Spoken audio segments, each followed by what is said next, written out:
Karalimukku petrol പമ്പിൻ്റെ അടുത്ത് ഇങ്ങനെ കണിക്കൊന്ന ഇങ്ങനെ പൂത്തുലഞ്ഞിരിക്കണതാണ് എന്ത് ഭംഗിയാണെന്നറിയാമോ. വിഷുവിൻ്റെ സമയമാകുമ്പോഴത്തേനും എല്ലാം കൊഴിഞ്ഞു പോകും. രാവിലെ ഞാൻ മീൻ മേടിക്കാൻ പോയതാണ് കേട്ടോ. ഈ മീൻ എന്താ പൊള്ളച്ചൂരാന്നോ വെള്ളച്ചൂരാന്നോ കണ്ട പേര്. രഞ്ജിത്തിനൊന്നും വലിയ ഇഷ്ടമല്ല, പക്ഷേ എനിക്കിഷ്ടമാണ് കേട്ടോ. എനിക്ക് ഏറ്റവും ഇഷ്ടമുള്ള മീൻ ചൂര കേട്ടോ. നമ്മൾ കൂടുതലും മുളകിട്ട കറികളാട്ടോ വെക്കണത്. നമ്മുടെ മീൻകറിയുടെ കളർ കണ്ടുകഴിഞ്ഞാൽ ഭയങ്കര എരിവാന്ന് തോന്നും, പക്ഷേ അല്ല കേട്ടോ. നമ്മൾ വീട്ടിൽ മേടിച്ച് പൊടിപ്പിക്കുന്ന മുളകാണിത്. ഇത് കാശ്മീരി മുളക് പൊടി മാത്രം കേട്ടോ നമ്മൾ വീട്ടിൽ ഉപയോഗിക്കുന്നുള്ളൂ.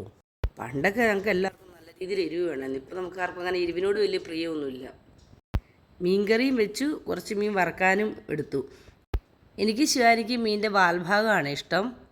ശിവാനിയൊന്നും എല്ലാ മീനൊന്നും കഴിക്കത്തില്ല. അവളുടെ ലിസ്റ്റിൽ കുറച്ച് മീനുകളുണ്ട്, അത് മാത്രമേ കഴിക്കത്തുള്ളൂ. അവൾക്ക് കൂടുതൽ ഇഷ്ടം മുട്ടയാണ്.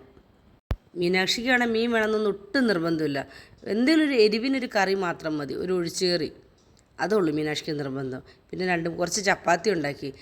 ഞാൻ എത്ര ശ്രമിച്ചാലും ചപ്പാത്തി റൗണ്ടിൽ പരത്തി കിട്ടത്തില്ല. ഞാൻ എന്തെങ്കിലും പാത്രം ഉപയോഗിച്ച് കട്ട് ചെയ്യും. ഇന്ത്യയുടെ ഭൂപടം ആഫ്രിക്കയുടെ ഭൂപടം ഒക്കെ പോലെ ചപ്പാത്തി ഇരിക്കണേ.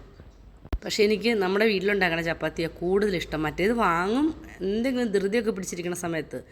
അല്ലെങ്കിൽ എപ്പോഴും തന്നെ നമ്മൾ വീട്ടിലാണ് ചപ്പാത്തി കൂടുതൽ ഉണ്ടാക്കാറ്. അപ്പോൾ നമുക്കിന്ന് ഉച്ചയൂണിന് എന്തൊക്കെയാണെന്ന് നോക്കാമേ. വെണ്ടയ്ക്ക മെഴുക്കുവരട്ടി.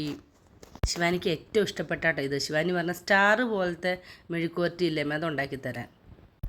പിന്നെ പയറ് തോരൻ, നമ്മുടെ ചെറുപയർ കുറച്ച് തോരൻ വെച്ചത്, ചെമ്മീൻ ചമ്മന്തി, പിന്നെ നമ്മുടെ ചൂരമീൻ്റെ വാൽ കഷ്ണം വറുത്തത്, പിന്നെ നമ്മുടെ ചൂരക്കറി. തോരനൊക്കെ പിള്ളേർക്ക് സ്കൂളിൽ കൊണ്ടുപോകാൻ വേണ്ടി ഉണ്ടാക്കിയതാണ്. അപ്പോൾ ഇത്രയേ ഉള്ളൂ.